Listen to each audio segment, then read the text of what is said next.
Lo dijo en la primera hora. Muy bien, 8:10 en la mañana. Le voy a enviar un saludo afectuoso al doctor Eduardo Espinosa Fernández, que nos escribió desde Loja.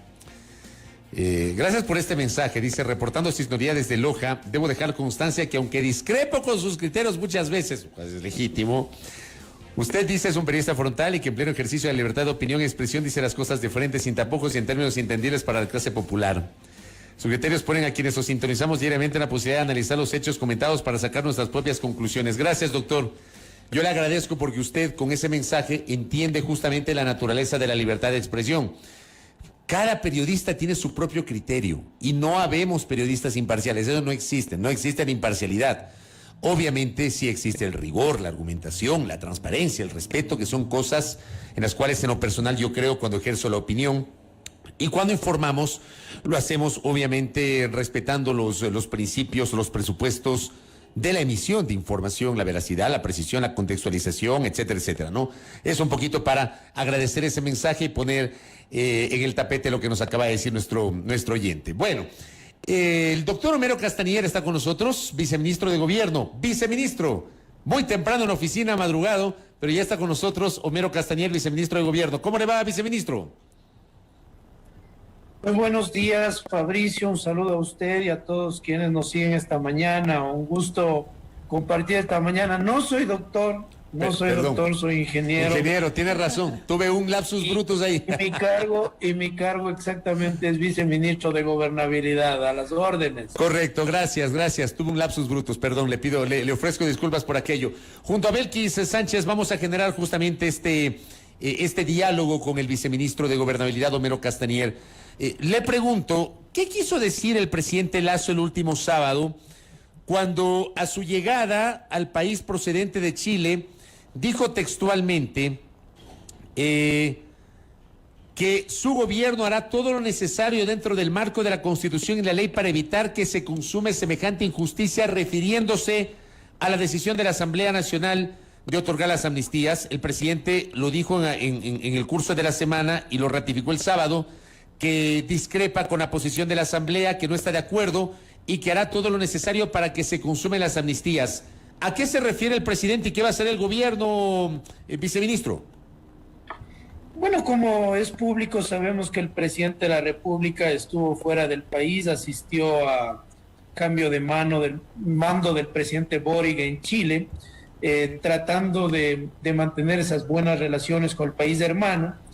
Y yo quisiera poner en contexto, Fabricio, primeramente para explicar la posición del gobierno en este tema, que si bien la Constitución, la Ley Orgánica de la Función Legislativa, permite que la Asamblea Nacional otorgue amnistías, otorgue indultos humanitarios, estos tienen que ser en el marco de la ley. Es claro, la Constitución dice que estos son entregados por delitos políticos, delitos que buscan la reivindicación social.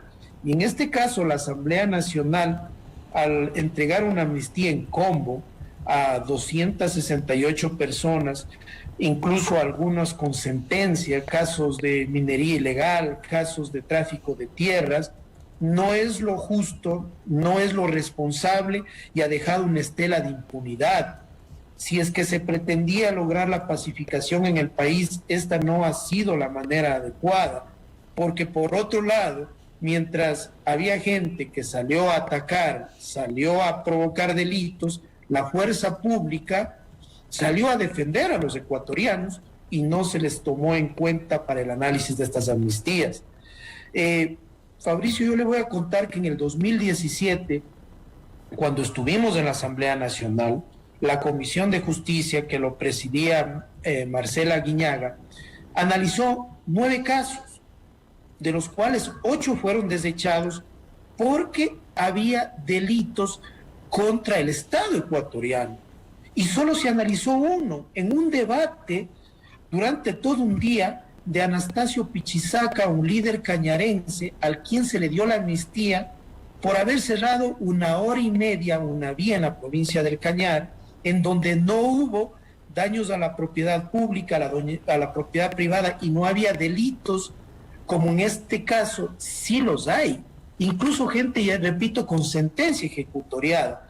En ese sentido, el gobierno nacional ratifica el rechazo a esta decisión injusta y irresponsable de la Asamblea Nacional de dejar en la impunidad 8 edificios destruidos en octubre del 2019, 8 gobernaciones, la Contraloría General del Estado, 11 pozos petroleros que fueron tomados a la fuerza, gente secuestrada porque fue retenida a la fuerza en la Casa de la Cultura Ecuatoriana. Eso no puede quedar en impunidad y para mí se ha dado un mensaje de parte de la Asamblea inadecuado a esos delitos que no tuvieron que ver con la reivindicación social, sino muchos de ellos fueron hacia vulnerar la democracia, a generar caos y también a hacer daño, repito, a la propiedad pública y privada. Viceministro, buenos días. ¿Cuántos casos, consulto yo, ha identificado de pronto el bloque legislativo de Creo respecto de aquellos procesos que no debían beneficiarse con la amnistía, si es que pudieron revisar a profundidad el informe para llegar a esta conclusión? Es un informe amplio, es un informe que duró varias horas. Personalmente estoy revisando todo el informe y por eso el bloque de Creo, el bloque que representa el voto en contra, si bien existen aliados en el bloque de Acuerdo Nacional, asambleístas independientes que decidieron apoyar el gobierno, que votaron a favor, nosotros no coincidimos. Creemos que el mensaje del gobierno es garantizar la paz, garantizar el orden y no la impunidad, y por eso los representantes del bloque de Creo del gobierno nacional votaron en contra de las amnistías, porque no era la forma, repito, no era la forma de poner todo en un paquete en donde hay 23 tipos de delitos, Belkis, 23 tipos de delitos que fueron tomados en cuenta para el análisis de estas amnistías. Pero no tienen un número determinado que hayan podido analizar a fondo respecto de lo que ustedes consideran no debían beneficiarse de estas amnistías. ¿Todavía no lo tienen? No, mire, le voy a hablar en porcentaje según lo que hemos revisado, pero para mí existe un porcentaje que aproximadamente llega al 40% de personas que el caso del perdón judicial, del dejar sin efecto los temas preprocesales, procesales de las amnistías, no fueron justos, no merecían recibir esas amnistías. Pero en la historia política del país, le pregunto a usted, de lo que usted conoce, ¿ha habido recursos jurídicos que han echado abajo amnistías resueltas por la Asamblea Nacional, tomando en cuenta que son actos legislativos, no son actos normativos? Esto también ha generado una discusión jurídica en las últimas horas, viceministro. Mire, toda función del Estado, incluido la Asamblea Nacional, tenemos que respetar la Constitución y la ley. Y si aquí se llega a determinar que hubo inconstitucionalidad, que hubo un irrespeto a la Constitución en la entrega de las amnistías a personas que no estaban sindicadas por delitos políticos, sino por delitos comunes, para mí la Asamblea tendrá que asumir ese tema de haberse arrogado funciones. ¿Cómo se puede establecer cuándo es un delito político y cuándo es un delito común? Le hago esta pregunta porque sobre esto en la primera parte de este espacio conversamos con el ex asambleísta Henry Cucalón, que igualmente tiene algunos cuestionamientos sobre lo que resolvió la Asamblea Nacional, pero él decía, el COIP no establece qué es lo político y qué es lo penal. No sé si la Constitución lo dice. O sea, ¿cómo determinar cuándo un delito es político y cuándo un delito no es político, sí, viceministro? Sin caer en la discrecionalidad. Claro, exacto. Bueno, la Ley Orgánica de la Función Legislativa, en su artículo 99, habla que los delitos políticos van encaminados a la reivindicación social. Yo ver a una persona que toma una piedra, la lanza y la rompe la cabeza a un periodista, eso no puede ser reivindicación social. Claro, eso el derecho a la protesta lo reconoce el gobierno. El derecho a la resistencia lo reconoce el gobierno, pero existen temas, ir a un canal de televisión e incendiar un canal de televisión, eso ¿qué tiene que ver con la reivindicación social? Eso ya son delitos hacia la propiedad pública y privada. Todos los ecuatorianos hemos tenido que asumir casi 820 millones de dólares de pérdidas que costó el levantamiento de octubre. El tema de haber destruido la Contraloría, haber destruido documentación de la Contraloría, eso no tiene nada que ver con la reivindicación social. Entonces, allí viene el análisis del legislador. El legislador, el parlamentario, al debatir, al poner en un tapete, tiene que analizar estos temas. Tiene que ver hasta qué punto una persona presuntamente es perseguida por un delito político o esa persona cometió abusos que van en contra de los derechos colectivos e individuales de otras personas. Tomarse un pozo petrolero no puede ser reivindicación social. Eso es un delito, es un acto que va en contra de la ley y tiene que ser sancionado. Ahora, yo le digo una cosa, conceptualmente yo coincido con su visión, lo comenté esta mañana, también lo dije el viernes, obviamente, o sea, uno no puede pensar que es político el hecho de que le hayan lanzado un piedrazo a un colega, al colega Freddy Paredes, que le pudo haber matado, o que se destruyan edificios públicos, o que se destruyan los bienes patrimoniales o la propiedad privada, de acuerdo. Pero al mismo tiempo yo le pregunto a usted, porque yo sí siento que todo el arremetido, todo el cuestionamiento es contra la función legislativa, pero nadie dice nada sobre la lentitud de la administración de justicia. Y le pregunto a usted, viceministro, el hecho de que han pasado 2 años, 5 meses, el 58% de los casos está en indagación previa y no se ha identificado, por ejemplo, quiénes fueron los autores materiales, los responsables directos del incendio del edificio de la Contraloría, o quién fue el que le lanzó el piedrazo al colega Freddy Paredes, o quiénes fueron los que destruyeron los bienes patrimoniales de Quito, porque tiene que haber un autor material o varios autores materiales y eso no se ha identificado, ¿o sí, viceministro Castañer?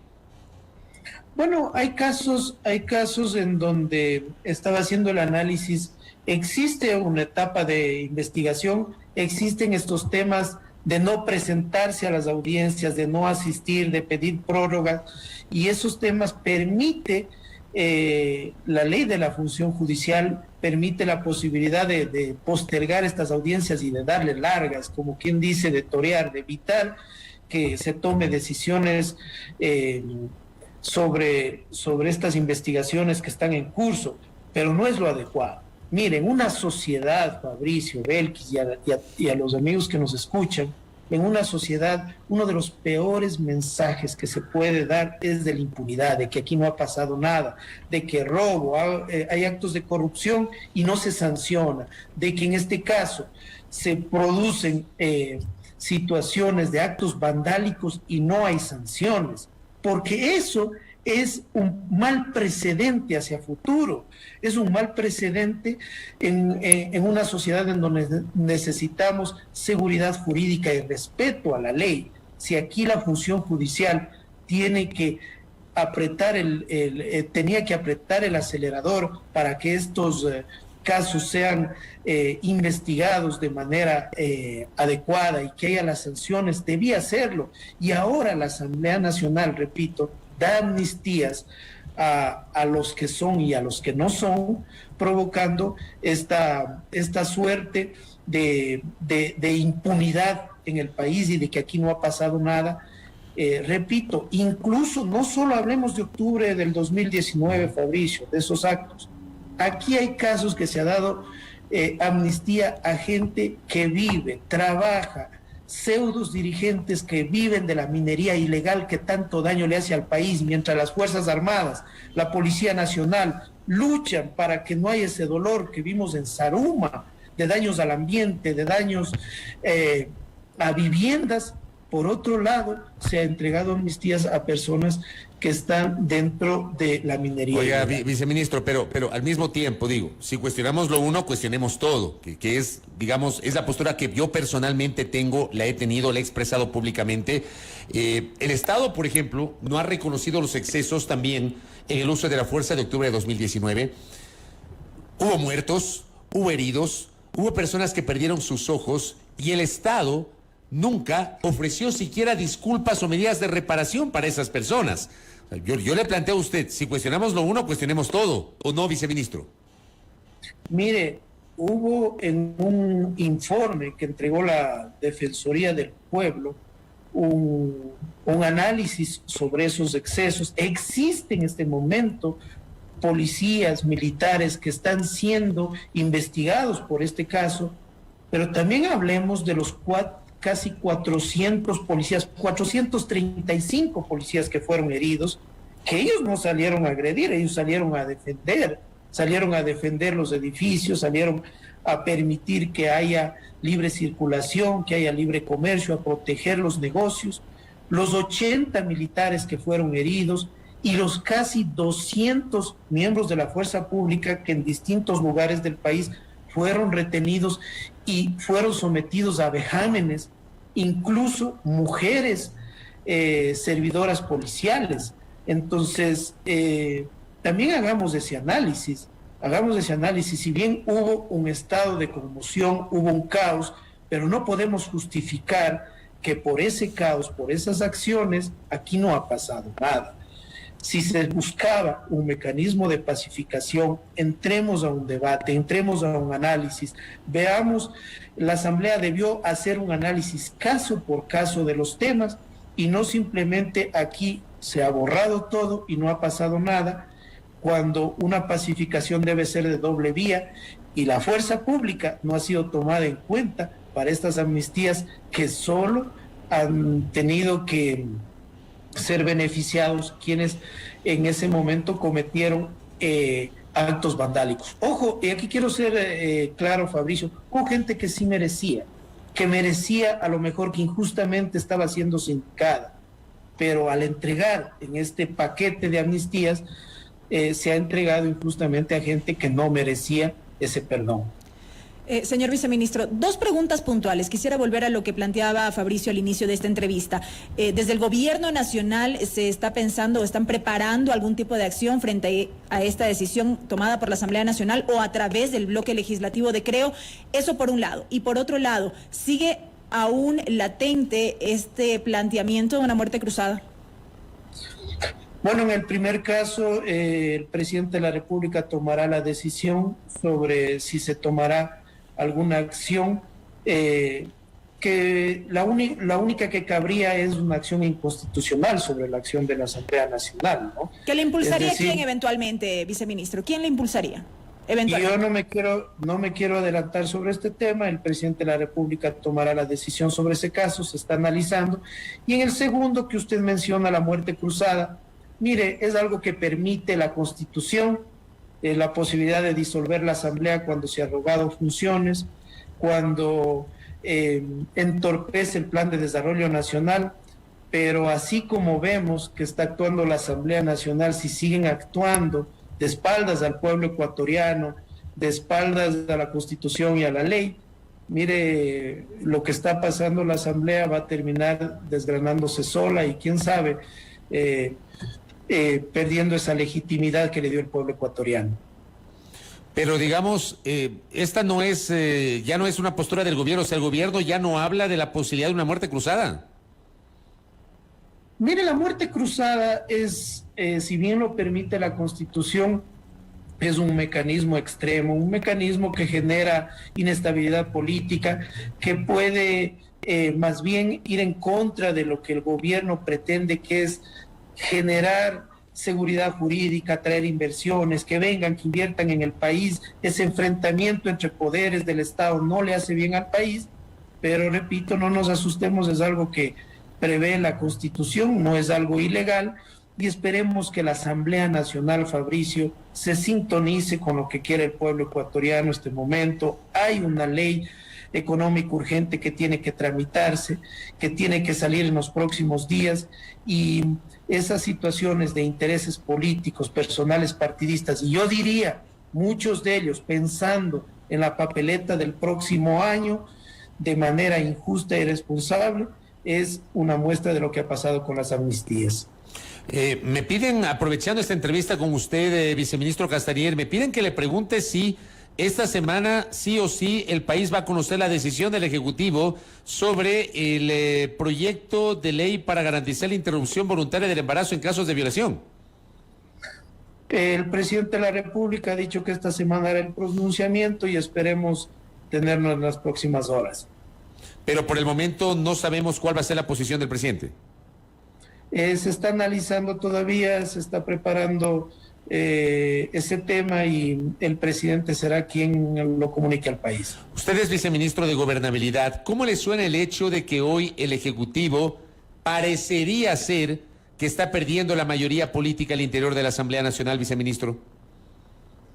Bueno, eso sabíamos desde cuando el presidente Guillermo Lasso, el gobierno llegó al poder, no llegamos con una gran mayoría legislativa. Ese tal vez era el escenario ideal y en ese sentido siempre hemos estado abiertos a dialogar, a conversar. El presidente de la República en el propio Carondelet ha recibido a varias bancadas legislativas, pero aquí quiero ser claro de que todas las funciones tienen que respetar la ley y la Constitución y en este caso, si bien no tenemos una mayoría legislativa, lo que aspiramos es que la Asamblea Nacional permita ese diálogo, permita la posibilidad de establecer puntos de consenso, por ejemplo, en la ley de inversiones, en la reforma laboral, en cosas que le interesan a todos los ecuatorianos y que no le interesan a cada partido político. Y con esto cierro, viceministro. El bloque de acuerdo nacional es el bloque de gobierno en la Asamblea.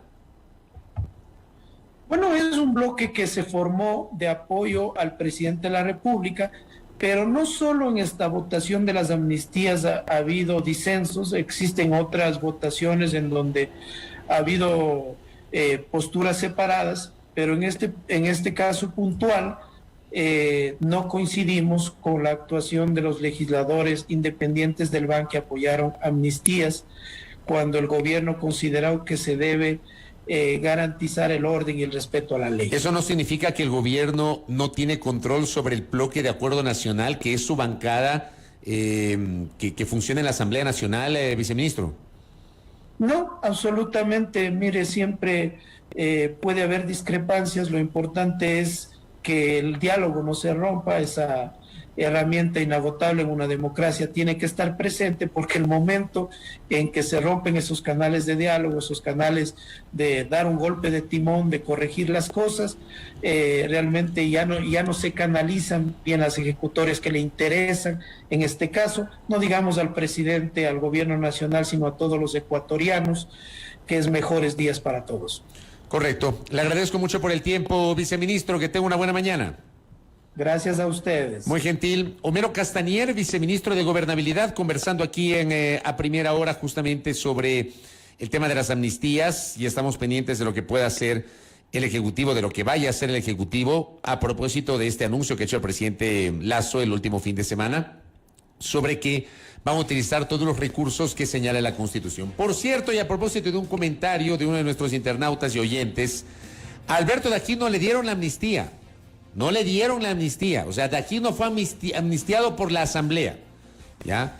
Daquino se benefició de la nulidad del juicio de gastos reservados que había iniciado la Corte Suprema de Justicia en el año 1995. Pero sobre Daquino no hubo amnistía, digamos, solamente esa precisión para que se entienda y se establezcan las diferencias correspondientes. 8:34 en la primera hora. Primera plana. Todas las noticias, todas las voces.